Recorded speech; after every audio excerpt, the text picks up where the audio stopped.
Chers frères et sœurs, enfants, jeunes gens, jeunes filles, chers amis, bonsoir.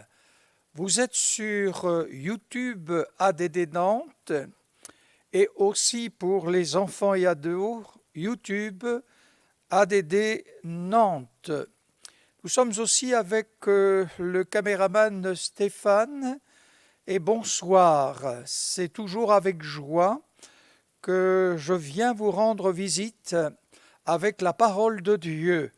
Partager ce moment avec vous, terminer votre soirée ou peut-être partir à votre travail.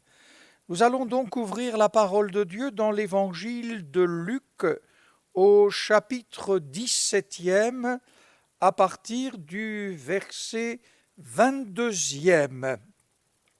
Et Jésus dit aux disciples: des jours viendront où vous désirerez de voir un des jours du Fils de l'homme, et vous ne le verrez point. On vous dira: il est ici, il est là. N'allez pas, ne courez pas après, car comme l'éclair resplendit et brille d'une extrémité du ciel à l'autre, ainsi sera le Fils de l'homme en son jour. Mais il faut qu'auparavant qu'il souffre beaucoup et qu'il soit rejeté par cette génération. Le verset 28e. Ce qui arriva du temps de Lot arrivera pareillement. Les hommes mangeaient, buvaient, achetaient, vendaient, plantaient, bâtissaient. Mais le jour où Lot sortit de Sodome, une pluie de feu et de soufre tomba du ciel et les fit tous périr.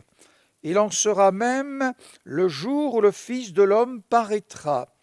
En ce jour-là, que celui qui sera sur le toit et qui aura ses effets dans la maison ne descende pas pour les prendre, et que celui qui sera dans les champs ne retourne pas non plus en arrière.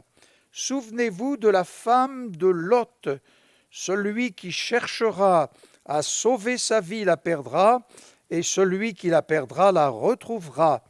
Je vous le dis, en cette nuit, de deux personnes qui seront dans un même lit, l'une sera prise et l'autre laissée.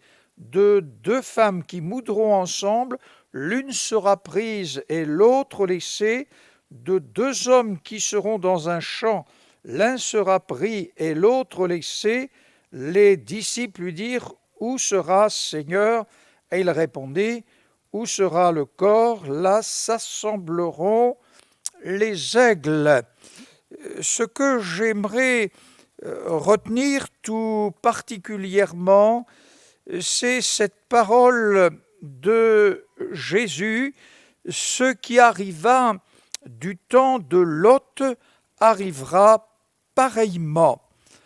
Jésus dit à une période de l'histoire que des jours viendront où vous désirerez de voir le Fils de l'homme et vous ne le verrez pas. Et de ce fait, Jésus met en garde: on vous dira, il est ici, il est là, n'allez pas, ne courez pas après. Et le Seigneur Jésus nous fait part de son rejet par la génération ici, et qu'il souffre beaucoup.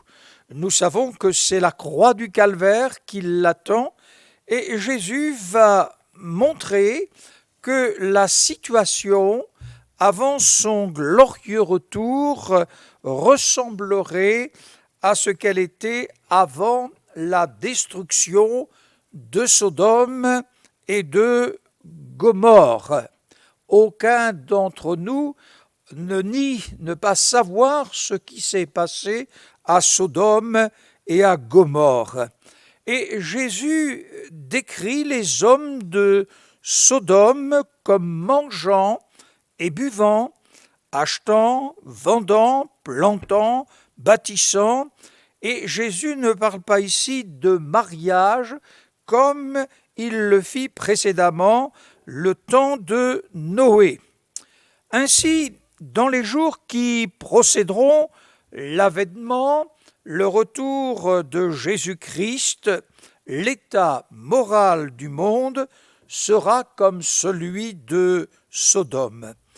L'apôtre Pierre, dans sa deuxième épître, au chapitre 2, à partir du verset 6, si Dieu a condamné à la destruction et réduit en cendres les villes de Sodome et de Gomorrhe, les donnant comme exemple impie à venir. Chose merveilleuse, extraordinaire, car Dieu, avant d'intervenir, lorsque nous lisons le livre de la Genèse au chapitre 18 et verset 19, la parole de Dieu nous montre que Abraham était là parmi les chênes de Mamré. C'était l'heure de la journée, il faisait très chaud. Et voici ce qu'il se passe, c'est que l'Éternel lui apparut. Et tout à coup, quand il lève les yeux, il remarque qu'il y a en réalité 3 hommes. C'est une théophanie, il y a le Seigneur l'Éternel et 2 anges qui l'accompagnent. Et Abraham a le sens de l'hospitalité et il veut garder près de lui ces 3 hommes. Comme je l'ai dit, c'est une théophanie et il va apprêter un des repas les meilleurs et il se dépêche et il dit « mais restez là jusqu'à ce que je revienne ». Il y a cette certitude que Dieu donne à Abraham.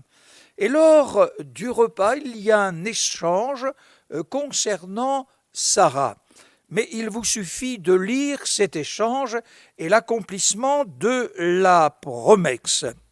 Et voici que, après le repas, ces 3 hommes, se levèrent et partirent.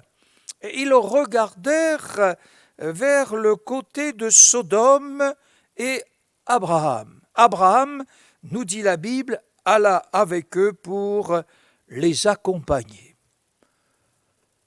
Et tout à coup, Dieu parle en lui-même et il dit « Cacherai-je à Abraham ce que je vais faire ?» Il vient de révéler en réalité à Abraham que Sarah va mettre au monde le fils de la promesse. Et l'Éternel dit « Le cri de Sodome et Gomorrhe s'est accru et le péché est énorme. » Et Dieu va lui-même constater les faits avant d'exécuter le jugement. Et on remarque quelque chose de particulier, c'est que c'est le récit d'une collaboration entre Dieu et l'homme dans la marche du monde. Et Dieu a besoin des hommes pour réaliser ses desseins.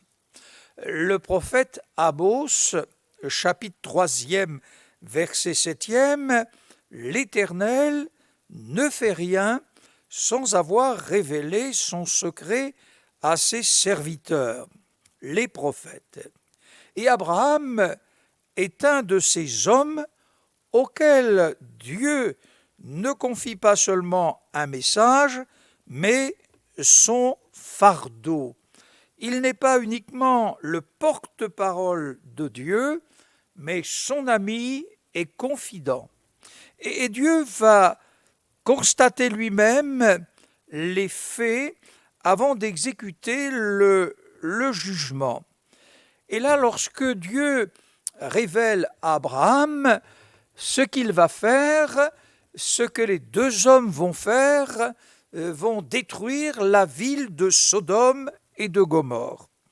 Et on remarque, et c'est la première fois dans le livre de la Genèse qu'un homme tel qu'Abraham se tient devant Dieu. On peut dire là, en réalité, c'est l'Éternel qui se tient devant Abraham.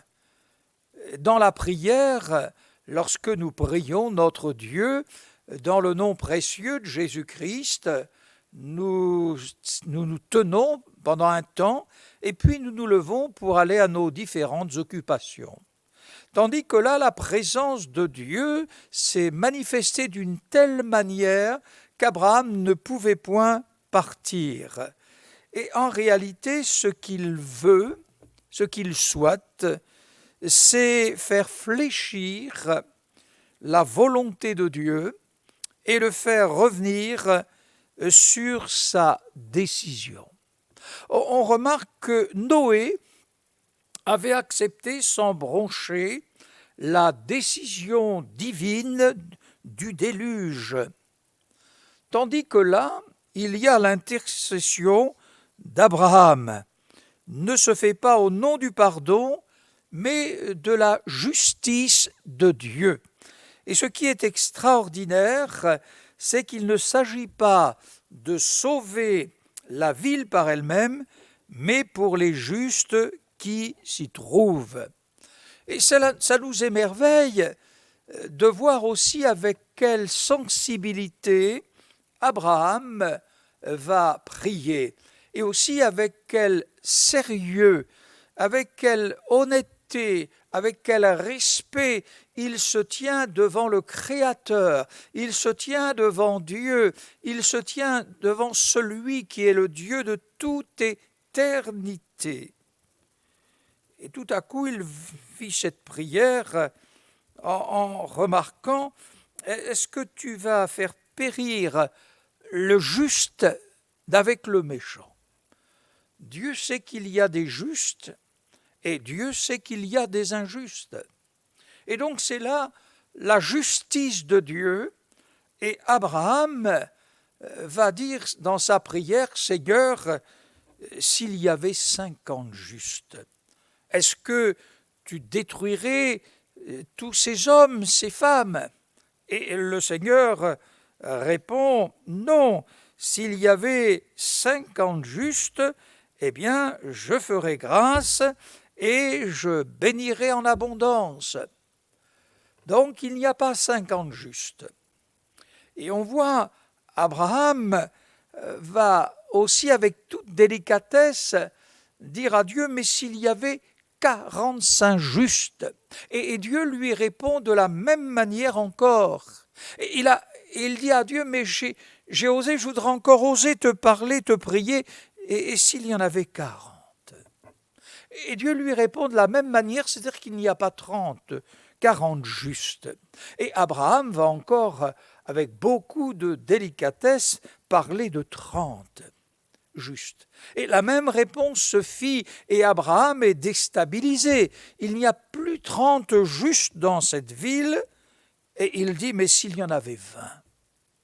Et il y a la même réponse de Dieu, et pour la dernière fois, il dit, mais s'il y en avait 10?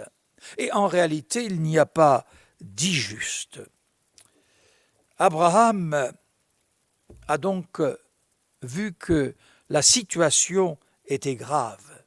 Et la Bible nous dit que l'Éternel s'en alla lorsqu'il eut achevé de parler à Abraham. Et Abraham retourna dans sa demeure. C'est là que l'on remarque que le contact avec Dieu a marqué Abraham par le message vis-à-vis de Sarah, par cette révélation que Dieu lui fit. Peut-être a-t-il prié dans sa maison toute la nuit, intercédant, mais toujours est-il que l'apôtre Pierre, dans sa 2e épître, au chapitre 2e, verset 7e, dit « Si Dieu a délivré le juste Lot, profondément attristé de la conduite de ces hommes, sans frein dans leur dissolution, car ce juste qui habitait au milieu d'eux tourmentait journellement son âme à cause de ce qu'il voyait et entendait de leurs œuvres criminelles. La situation était dramatique. Et l'apôtre Pierre va encore nous écrire pour nous montrer la situation telle qu'elle est, et de son époque, la situation était catastrophique, et l'on peut dire aussi aujourd'hui que la situation de par le monde entier est catastrophique. Lorsque ces deux anges arrivèrent à Sodome et à Gomorrhe, on remarque que là, ils vont s'intéresser tout particulièrement à Lot. Et puis, ils vont poser des questions. Qu'as-tu ici encore? Et tout à coup, ils posent la question, gendre, fils et filles, et tout ce qui t'appartient dans la ville, fais-les partir dans ce lieu, car nous allons détruire ce lieu, parce que le cri contre ses habitants est grand devant l'Éternel, et l'Éternel nous a envoyés pour le détruire. Le message était clair, le message était précis, et on remarque que Lot sortit. Et la Bible dit qu'il alla parler à ses gendres. Mais la Bible dit qu'aux yeux de ses gendres, il parut plaisanter. Et comme Lot tardait, les hommes le saisirent par la main, lui, sa femme et ses 2 filles, car l'Éternel voulait l'épargner. Le message était percutant. Ne regardez pas en arrière. Pourquoi ce regard en arrière? Parce que en réalité, leurs yeux étaient sur Sodome, sur Gomorrhe. Leur cœur était aussi dans Sodome et dans Gomorrhe. Il y avait là des attaches, malgré ce qu'ils voyaient, malgré ce qu'ils entendaient, eh bien, il y avait là leur pensée. Et la Bible nous dit, comme il tardait, eh bien, à sortir, eh bien, les anges le saisirent par la main. Il y a des situations où il faut absolument l'intervention de Dieu, parce que nous pouvons croire que les choses ne sont pas aussi compliquées que celles-ci. Oh, simplement un exemple, ça n'a rien à voir avec la situation que nous vivons avec cette épidémie du coronavirus, du Covid-19. Il y a quelques semaines, quand les autorités gouvernementales, quand les scientifiques, les professeurs, les docteurs ont dit « restez chez vous ». Et je dis toujours « restez chez vous ». Moi-même, je reste chez moi. Mais personne n'a cru. On a cru que c'était une petite grippe. On a cru ceci. On a fait des choses qu'on n'aurait pas dû faire, sortir, se mettre au soleil, prenant les choses peu au sérieux. Et quand l'on a vu le nombre de morts, la situation, on s'est aperçu que ce n'était pas une petite grippe. On s'est aperçu que par le monde entier est touché, que ce n'était pas une petite grippe. Et là, il nous a fallu avoir un temps de recul et nous attendons le déconfinement avec rapidement et tout de suite est prêt à repartir.